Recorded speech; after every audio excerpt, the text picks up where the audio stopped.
세상을 변화시킬 제자들이라는 제목으로 두 번째 말씀을 전하겠습니다. 오늘 본문은 우리가 어제 공부한 대로 예수님이 제자를 부르시고 세상 속으로 파송하시는 장면을 담고 있습니다. 교회 존재의 이유는 영혼을 구원하고 구원한 영혼을 제자로 세워 세상을 살려내기 위함입니다. 제자란 세 가지 의미를 갖는다 그랬죠. 첫 번째, 배우는 자입니다. 제자는 배우는 거예요, 스승에게. 두 번째 의미는 훈련받는 자입니다. 훈련받기를 거부하면 제자의 길을 갈 수가 없어요. 세 번째, 따르는 자입니다. 어디로 가든지 따르는 자가 제자입니다. 이해되는 길만 가고 이해되지 않는 길은 안 따르는 게 아닙니다. 어제도 공부했던 것처럼 비용을 따져보는데 틀림없이 망하는 길인데 가라고 하면 가는 사람이 제자입니다. 여기에다 한 가지 의미를 더 포함하면 보냄받은 자가 제자입니다. 스승을 대신해서 보냄받은 자가 제자입니다. 우리 교회는 군중의 수준에서 제자의 단계로 나아가자는 훈련을 많이 했습니다. 우리 교회 제자들이 많아짐에 감사하고 있습니다. 특별히 이 제자들을 통해서 세상을 변화시키기를 원하셨는데 제자는 다 천국 가 있고 없어요. 여러분과 제가 제자의 길을 걷고 있습니다. 세상을 변화시킬 제자들은 어떻게 살아가야 되는가? 어떤 훈련이 필요한가? 첫 번째, 둘씩 다녀야 한다 그랬어요. 7절, 12제자를 부르사 둘씩 보냈다. 부를 때는 한 사람씩 불렀지만은 사역을 감당할 때는 둘씩 보냈다. 철저히 공동체를 이루어야 합니다.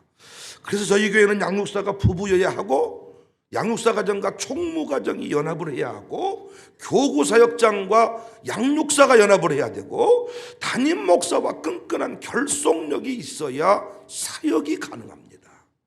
그런데 자꾸 혼자 가려고 하는 사람이 있는데 이건 결코 세상을 변화시키지 못하고 조만간에 무너집니다.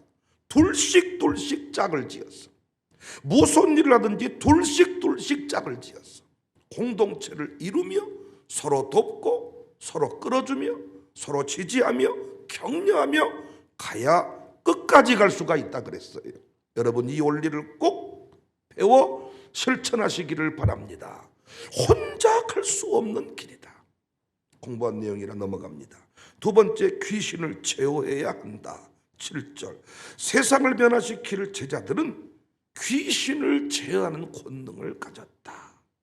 우리가 주의를 하면서 가장 먼저 만나는 존재가 방해의 세력 귀신입니다.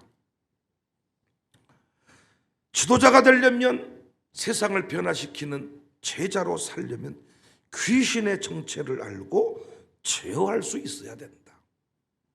캠프를 간다. 가기로 했는데 갑자기 못 간다 그런다.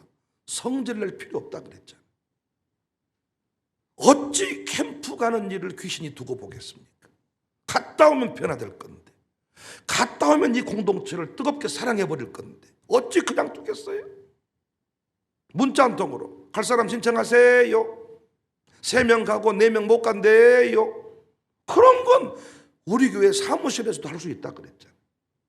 진짜 가야 되는데 영적 방해 때문에 못 가면 가도록 환경을 열어주는 사람이 양육사고 교육사고 교사고 여러 가지 그 방해 세력들의 그 근본 그 견고한 진을 파해버리는 것이 지도자의 몫인데 어제도 그런 말 했잖아요. 저에게 그냥 일로 바치듯이 사기당했대요. 돈 빌려줬대요. 교회 안 나온다고 하네요. 아니 그런 보고는 그냥 사무실 행정직원이 그냥 하면 되는 거잖아요. 양육사라면 사전에 귀신의 역사를 차단하고 공격을 받고 있구나, 흔들리고 있구나, 미혹받고 있구나, 엉뚱한 대로 물질이 새 나가겠구나 알고 차단할 줄 아는 사람. 귀신의 방해 세력 감히 우리 교회 얼씬도 못할 수 있기를 주의 이름으로 축복합니다. 이단에 빠진 영혼을 건진 것도 중요하지만은 감히 틈 못하게 만드는 것이 우리 교회 사역이 되어야 합니다. 그래서 저는 새벽기도 안 한 사람을 직분자로 세울 수가 없어요. 기도로만 영적인 정체를, 실체를 파악할 수 있기 때문에. 새벽기도, 직업상 새벽기도를 못해도 저는 직분자 하지 마라. 저는 지금 직분자를 이제 임직하고 취임하려고 준비하면서 기도하면서 얼마나 기쁜지 몰라. 교회가 성장을 하니까 장로님도 세울 수가 있고, 성장을 하니까 권사님을 세울 수가 있는 거지, 지금 폐당회가 되는 경우가 많습니다. 당회가 있었는데 없어져 버려. 세울 장로님이 없어가지고. 얼마나 감사합니까? 교회는요, 직분자 세우는 맛이에요. 직분자를 세워놓으면 그 직분자 7 집사들이 대제사장들을 굴복시킬 만큼, 결국은 교회 부흥의 성패는 직분자 얼굴에 달려있는 거예요. 직분자 얼굴에.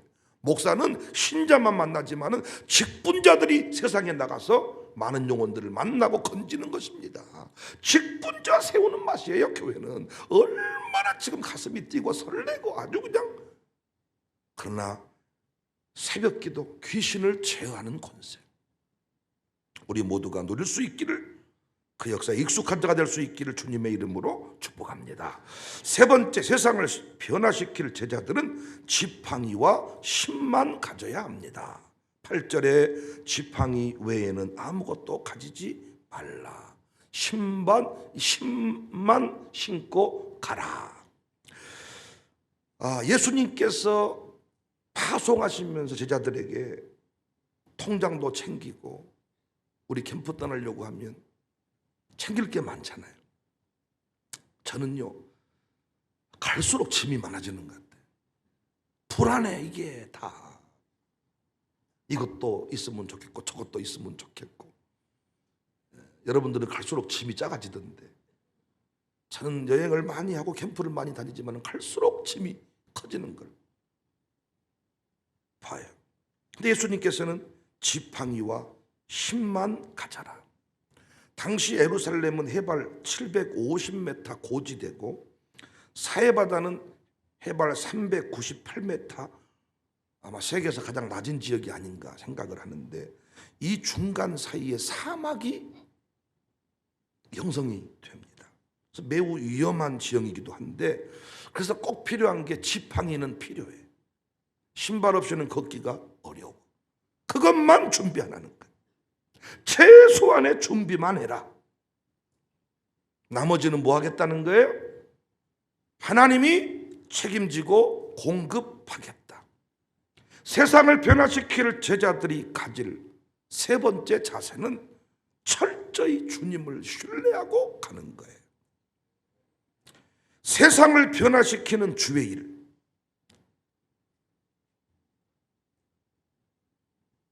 주님을 신뢰하지 못하면 갈 수 없어요. 돈이 하는 것 아니다. 이걸 보여주는 거예요. 얼마만큼 돈이 많아 영혼을 구원할 수 있겠냐? 영혼값이 얼마일까요? 돈으로 하는 게 아니다. 주의 일은 주님이 하신다. 성령이 하신다. 그래서 필요할 때마다 뭐 해야 된다고요? 기도해야 된다고요. 그런데 가난할 때는 기도가 되는데 부자가 되면 기도가 안 된다고요. 새벽 기도가 갈수록 약해진 것은 일용할 양식이 없을 때, 일용할 양식을 구해야 할 때는 새벽 기도가 저야 오늘 아침에 먹을 것이 없어요. 아침에 무엇으로 아침밥을 해야 할까요? 여러분은 냉장고만 열면 아침에 먹을 것이 있잖아. 그러니까 기도가 갈수록 작아지는 것은 내가 가지고 있는 게 많기 때문에. 그래서 늘 하나님께서는 부족한 자를 불러서 주에게를 가게 할 때가 많아. 왜? 부족한 자가 부르짖어 기도하니까. 하나님 나를 도와주세요. 하나님 오늘은 설교하다가 자빠지지 않도록 도와주세요. 하나님 오늘은 설교 한 편 하기가 가능할지는 모르겠네요. 육체 연약함이 있는 사람은 얼마나 애절하게 기도하면서 강단에 서겠습니까? 기도해야 된다는 거예요. 필요한 일이 있을 때마다 하나님 이 일을 해야 됩니다. 그러면 하나님이 합당한 자를 붙여준다는 거예요. 네가 다 준비해 가려고 하지 말고 그때그때마다 합당한 자를 붙여줄 것이다. 그래서 목사는 뭐만 잘하면 되느냐? 하나님을 신뢰하고 하나님 앞에 순종만 잘하면 돼. 그러면 지혜가 필요하면 지혜의 사람이 나타나고, 돈이 필요하면 돈 있는 사람이 나타나고, 할렐루야. 마태복음 10장 11절에 어떤 성이나 마을에 들어가든지 그 중에 합당한 자를 찾아내어 너희가 떠나기까지 거기서 머물러 부르라. 합당한 자는 어떤 사람이냐? 기꺼이 영접하고자 하는 자. 다 비용을 따지고 계산해보고 망합니다, 안 갑니다, 그렇게 계산기만 들고 있는데 망한 줄 알지만은, 비용을 계산해보니까 힘든 줄 알지만은 기꺼이 그 길을 동행하겠습니다 하는 사람이 반드시 있다는 거예요. 목회할 때 이런 일을 많이 경험하죠. 계산하면 복잡하고 계산하면 답이 안 나오는데 항상 믿고 가면 하나님이 합당한 자를 만나게 하신다는 거예요. 옛날에는 광고하는 것이 주저했습니다. 광고하는 것이 조금 부담이 됐습니다. 이렇게 성도들이 힘들고 어렵고 지난날에 이런 또 헌신을 했는데 또 이거 하자 그러면 어쩌까이. 근데 하나님이 항상 그때마다 뒤통수를 때리는 심정이에요. 너는 이 새끼 하라는 대로 해 이놈아. 네가 목회하냐? 전 어떻게? 광고만 하면 놀랍게 하나님이 필요한 대로 다 필요한 자를 미리 준비해 두었다가 광고 나간과 동시에 팍팍팍 터지는, 광고하지 않았으면 감히 그 자리에 나오지 않았겠다 싶어요. 이 역사를 확실히 믿는 사람은요, 사람에게 매이지 않아요. 환경을 따지지 않아요. 여러분도 가정교회를 이끌어보면서 영사들이 많이 느낄 겁니다. 안 되는데, 갈 수가 없는데, 다 안 할 것 같은데 믿고 선포하면 예비된 자가 있고 준비된 자가 있고 기꺼이 영접하고자 하는 자가 있고. 그래서 하나님께서는 네가 다 가지고 가지 마라. 왜? 자꾸 내가 가지고 간 게 떨어지면 두렵겠잖아요. 공급자를 믿고 가면 제한이 없으니까. 우리가 어디 갈 때, 제가 서울에서 광주 목회하러 올 때 필요한 것들을 다 차로 싣고 갔다면 트레일러 몇 개가 와야 되겠습니까? 그런데 하나님이 내가 책임질 테니 너는 그냥 가. 있는 차에다가 짐 때려 싣고 내려왔습니다. 지금껏 굶어 죽지 않았고, 지금껏 하고 싶은 일 못하지 않았고, 하나님이 때마다 시마다 공급을 해주시더라는 거. 합당한 자를 붙여주시더라는 거. 합당한 자가. 모가지가 아프니까 계란 사주는 사람을 만들고, 지혜가 없으니까 지혜 있는 사람을 붙이시고, 하나님이 필요한 대로 붙여주시고 동역해 하셨습니다. 그래서 예수님이 11절에 발 아래 먼지를 떨어버려 그들에게 증거를 삼으라. 무슨 말입니까? 아무리 너희가 영접하지 아니하고 방해해도 하나님의 역사는 중단되지 않는다는 것을 보여주라는 거예요. 네가 돕지 않아도, 네가 방해해도 하나님의 일은 반드시 이루어진다는 것을 보여줘라. 주의 일 하면서 정말 많이 경험하죠. 마땅히 할 수 있는 사람이 하지 않을 때 하나님은 돌들을 들어서라도, 새가족을 들어서라도, 청년들을 들어서라도, 주일학생을 들어서라도 그 일을 하시더라는 것입니다. 사랑하는 성도님들, 우리가 기억할 것은 쓰임받은 것이 복입니다. 하나님은 지금도 재벌을 움직일 수 있는 분이에요. 못 믿으십니까? 아멘 안 하는 건? 하나님은 지금도 재벌을 움직일 수 있는 분이라고요. 재벌 한 사람만, 아니 이번에 만난 그 부잣집 골동품 하나만 들고 와도 호텔 한 동씩 세우겠더라고요. 여러분이 부자를 안 만나봐서 뭔 말인지를 잘 모르시는데 저는 만나봤다니까요. 한 덩어리씩만 들고 가서 팔아도 집 한 채씩 사겠더라고요.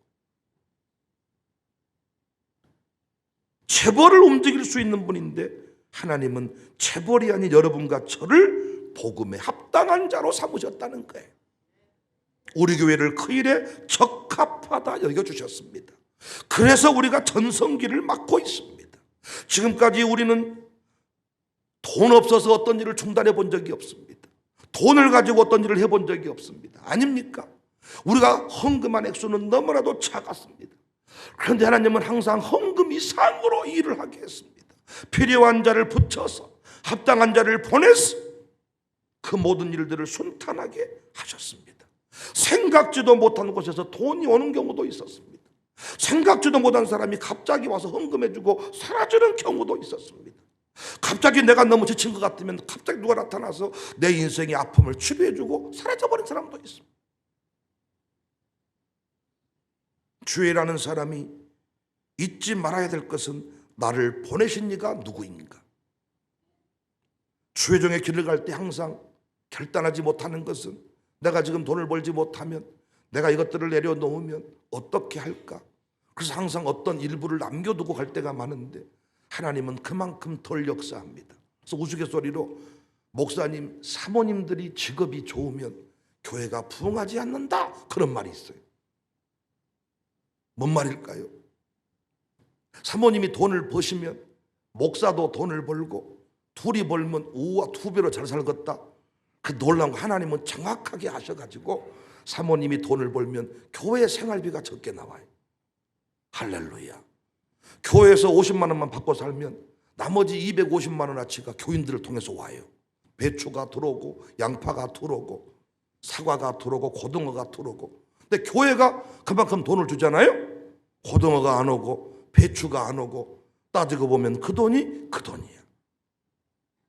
그래서 큰교회 목사님들이 하는 말이, 우리 교회는, 우리 집은 배추 한 포기가 안 들어와. 성질 낼 필요가 없는 거예요. 하나님은 뭐랄까 재시는 분이어가지고 이만큼만 있으면 네가 산다 생각하니까, 옛날에는 교회가 가난하면 성도를 통해서 배추가 들어오고 고등어가 들어오고, 따지고 보면 그 돈이 그 돈이에요. 여러분이 돈을 모을 수 있으면 모으세요. 그럼 그것이 은퇴자금이에요. 은퇴할 때 필요한 돈을 하나님 알고 계셔.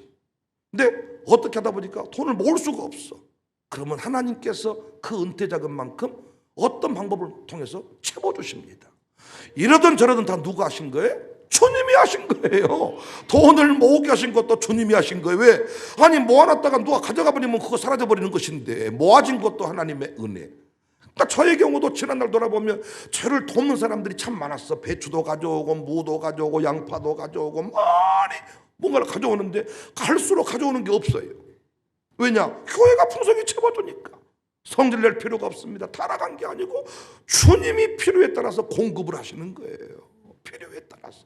양육사님들, 제발 가정께서 무슨 일을 할 때 돈 따지면서 계산하면서 김 집사님이 5만 원 낼 수 있을까 3만 원 있을까 하지 말고요. 어떤 일이 딱 응답이 오거든 믿음으로 선포만 하시면 돼. 하나님께서 필요한 자들을 다 감동해서 하나님께서 그 모든 일을 이루어갈 줄로 믿습니다. 지금 하는 일이 주의 일인가가 중요해. 주님이 하라고 하신 일인가, 내가 하고 싶은 일인가. 주님이 하라고 하신 일은 파송한 자가, 보낸 자가 책임을 진다는 것입니다. 합당한 자가 있다는 것입니다. 준비된 자가 있다는 것입니다. 그 일이 신나는 것입니다. 맨날 그 사람하고만 일하면 서로 지칠 수가 있는데, 하나님은 때마다 시마다 합당한 자를 세워서 그 일을 감당케 하시더라고요. 제가 할 일은 제한을 두지 않는 것입니다. 여러분을 파송한 자, 우리 교회를 세운 자, 전능자이니 두려워하지 않기를 바랍니다. 할렐루야. 주를 위해 헌신하세요. 주님이 책임을 진다는 거예요. 이유식이 있어야 주의 길을 가는 것이지 불안해서 못 삽니다. 여러분, 어제도 갑자기 10시 반인가 11시인가 누가 어떤 목사님이 전화와. 이름 대면 하시는 분인데, 잘 삽니까? 깜짝 놀랐어. 나 누구십니까? 전화번호가 모르는 번호여서. 누구입니다. 이런 그런 얘기 하다가, 목사님 내가 한마디만 하고 전화 끊습니다. 목사 믿지 마시오. 목사 믿지 말해 나보고. 목사들 말이 앞다르고 뒤다르요. 주님만 믿고 사시오. 그걸 전화를 끊어버려 갑자기. 주님이 하여튼 응답 주시는 것도 가지가지. 사람 믿지 말고 주님만 믿으시오. 그러고 끊어버려 갑자기. 친한 분도 아닌데 갑자기 생각나서 전화했어. 사람 믿지 말고 목사 믿지 말고. 목사가 목사를 믿으면 안 돼. 주님만 믿으시오. 나를 세운 자가 주님이시다. 믿으시기를 바랍니다. 네 번째입니다. 세상을 변화시킬 제자들은 회개를 전해야 합니다. 12절, 제자들이 나가서 회개하라 전파하고. 회개가 뭐예요? 잘못된 길에서 돌아서도록 촉구하는 일입니다. 쉽게 말해서 바른 말 하는 사람입니다. 제자들은 군중을 따라 살지 않습니다. 그래서 사람들에게 환영받지 못합니다.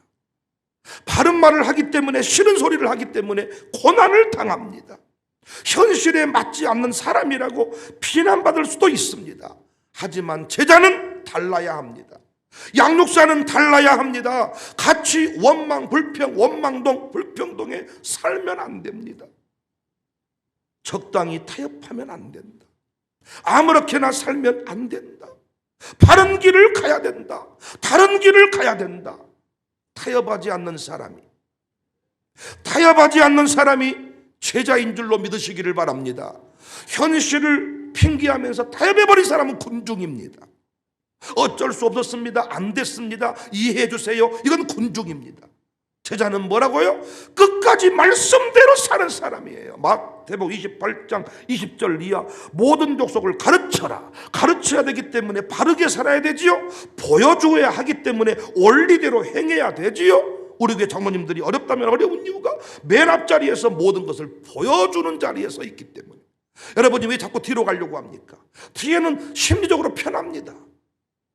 그러나 앞자리는 모든 사람 나를 지켜보고 있기 때문에 모든 게 부담스럽습니다. 맨 뒷줄일수록 편합니다. 조는 것도 편합니다. 화장실 가기도 좋습니다. 앞에서 화장실 가려면 상당히 신경이 쓰이고 몇 번 참았다 도저히 못 참을 때 겨우겨우 일어나지 뒷자리는 수시로 나갑니다. 그냥. 아니면 말고요. 이렇게 뒤에도 그렇게 안 해요. 우리 그렇게 하면 감사하고 보통의 특징을 말씀드리는 거. 앞에서 나가기가 훨씬 어렵지. 기준줄 보여주는 자리 어렵습니다. 그런데 이 시대 교회 안에 제자들은 많은데 세상에 제자가 없어요. 제자는 부름받은 자이면서 보냄받은 자라 그랬잖아요. 이상하게 목사 앞에서는 문제가 없는데 가정교회만 가면 이상해진다는 거예요. 목사님 그분 이상해요 하는 말이요. 목사님 앞에서는요, 목사님이 참 우리 교회 부흥의 주역이죠. 근데 개인적으로 만나보면 자기가 부흥을 일으켰다고 말한다는 거예요. 이 양반 보냄받은 자가 아니야. 목사 앞에서는 아이고 목사님이 목회 잘해 부흥했죠. 그래놓고는 나 없는 곳에서 누구랑 말할 때는 나가 말이요 이렇게 했기 때문에 교회가 부흥했지 목사 저것이 무엇을 했냐 이런 식으로 말한다는 거야. 여기서 하는 말과 거기서 하는 말이 같아야 되는데 교회 안에서는 직분자가 많은데 밖에 나가면 없다는 것입니다. 제자가 아닙니다. 여러분 언제 목사한테 제일 실망하십니까? 겉다르고 속다를 때, 일구이연할 때, 설교하는 말과 투민이 은민이의 삶이 다를 때, 설교는 이렇게 해놓고 한지연이가 다르게 살아갈 때, 제 아내가 여러분은 성질을 내면서 막 그럴 수가 있느냐고 목사가 그러면 안 되지 막 이러고. 어떤 의미에서 저는요 교회 안에서만 사는 사람이기 때문에 어떤 의미에서 좀 더 그 충격이 덜. 왜 여러분이 품어줄 수 있습니까? 양육사는 다릅니다. 이제 갓 파송한 사람들을 보내주었는데 여러분이 일구이연을 해버리고 교회에서 하는 말과 가정교회에서 하는 말이 다르고 애들 믿음이 없거든요.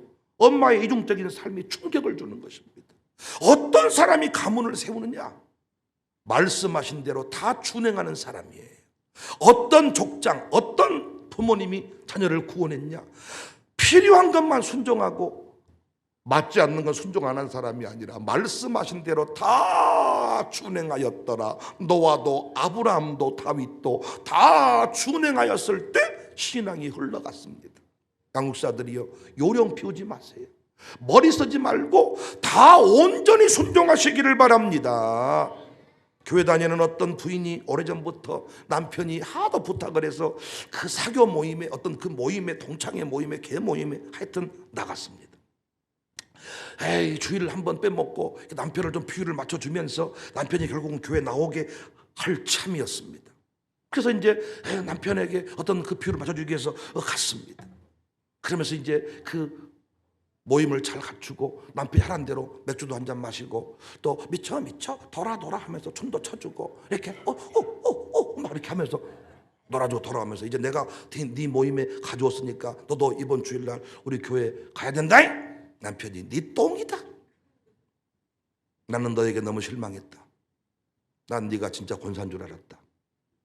맥주를 너무 맛있게 처먹더라. 춤을 너무 잘 추더라. 와, 난 놀랬다. 네가 진짜 권사였다면 내가 가자고 해도 넌 안 갔어야 돼. 네가 진짜로 신자였다면 너 맥주 안 먹었어야 돼. 너 맥주 너 먹고 싶어 어떻게 너 교회 다녔냐? 와, 너 권사 아니다. 이렇게 말하더라는 거예요. 여러분 많이 경험한 내용 아닙니까? 이렇게 맞춰주면, 이렇게 해주면 될 줄 알았지만 타협해버린 순간 역사는 없는 거예요.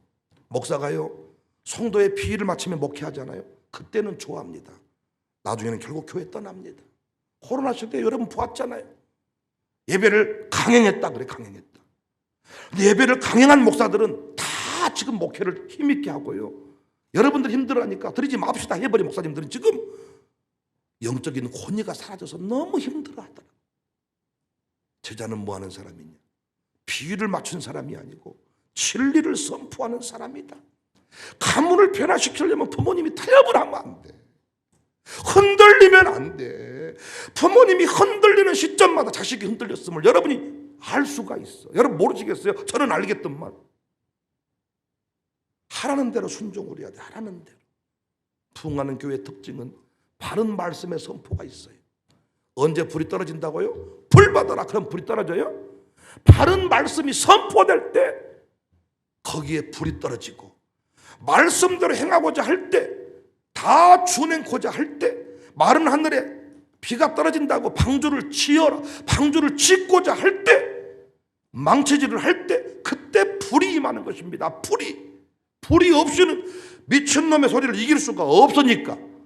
주의 길을 가지 않는데, 바른 길로 가지 않는데 어떻게 불이 떨어집니까? 그래서 늘 가슴이 식어지는 거예요. 제자는 뜨거운 사람인데 왜 뜨겁냐? 성령의 불 받았어. 언제 불 떨어지느냐? 순종코자 할 때. 그래서 가정교회가 잘 되는 곳을 보니까 양육사가 말씀대로 하는 곳이야. 말씀대로. 적당히 자기가 분위기를 만들어가 버린 것이 아니라, 목사님 우리 양육사는 목사님이랑 똑같아 불어라. 놀래 불었습니다. 목사님. 왔다. 그 부인은 더해 불어라. 완전히 목사님하고 딱 닮아 불었어. 아주 그냥 힘들어 버립니다. 우리가. 그래서 그걸 저한테 자랑하는 가정교회는 잘 돼. 양육사가 적당히 섞어버려. 안 되더라고요. 안 돼. 편의를 봐주면, 편하게 해주면 잘 될 것 같지만은 결국은 아무 역사도 일어나지 않아요. 언제 부흥이 일어나느냐? 배운 대로 할 때, 회개를 전파할 때, 거기서 부흥이 일어난다는 사실을 믿으시기를 바랍니다. 그래서 제자는 말씀을 제대로 배워야 돼요. 제자는 순종하는 사람이 돼야 돼요. 그래서 여러분이 앞으로 장로 투표하실 때 정말 말씀대로 사는 사람, 저 없는 곳에서 그 사람 하는 말이 똑같은 사람을 세우셔야 돼요. 그래서 제가 그 추천인단에 부교육자도 다 포함을 시켜놨어요. 제가 해보니까 예전에 담임 목사가 모르는 내용을 부목사가 알고 있어. 부서에서 움직이는 모습을 그 교육자가 알고 있어. 추천 인단에 제가 그분들을 다 집어넣어놨습니다. 권사님들, 안수집사님들, 그리고 우리 교육자들이 추천을 하는 거예요. 중직자가 보는 눈, 그 추천. 어떤 사람을 추천해 주셔야 돼요? 나랑 친한 사람이 아니야. 회개를 전파하는 사람. 말씀이 어긋나면 아무리 자기랑 친한 사람한테도 너 틀렸다, 목사님이 그렇게 하라고 하지 않았잖아, 말할 수 있는 사람이에요. 그 사람 아니면 절대 세우시면 안 돼요. 저도 말씀, 솔라 스크립툴라, 오직 성경, 말씀대로 행할 때 불이 떨어진다는 것. 세상을 변화시키는 원리가 같이 술 마셔주고 주일 빠져주고 놀아주는 게 아니라 끝까지 보여주는 거예요. 징한 놈의 교회. 왔다 유별나도 권사. 우와 권사 너밖에 없다이. 우와 권사 너밖에 없어. 우와 신앙생활 너밖에 안 한다이. 믿음적 너밖에 없다. 별소리를 들어도 나는 가리라. 주의 길을 가리라. 그 집구석이 뒤집어지고 그 집안이 붕이 일어나고 그 교회가 목회가 되는 거지. 이리저리 흔들리는 교회가 되는 거 봤습니까 여러분? 새벽 예배 드리기로 했으면 확실히 끝까지 드리세요. 뭘 나왔다 안 나왔다, 갔다 안 왔다, 불안해 죽겠어. 아주 그냥 가기로 했으면 끝까지 가고, 입술이 터지고 빗줄이 터지고 코피가 나도 화장지 꽂고라도 나오겠다는 마음이 있어야지. 왔다 갔다. 그래서 부인이 안 받쳐주면 또 장모님 못합니다. 남자는 흔들릴 수가 있는데 부인이 쫙 기도로 받쳐주면 흔들리지가 않아요. 우리 모두 제자로 부름받았어. 훈련 잘 받았어. 세상을 변화시키고 반드시 우리 교회 속해 있는 모든 가문들은 다 부흥의 가문이 될 수 있기를 주님의 이름으로 축복합니다.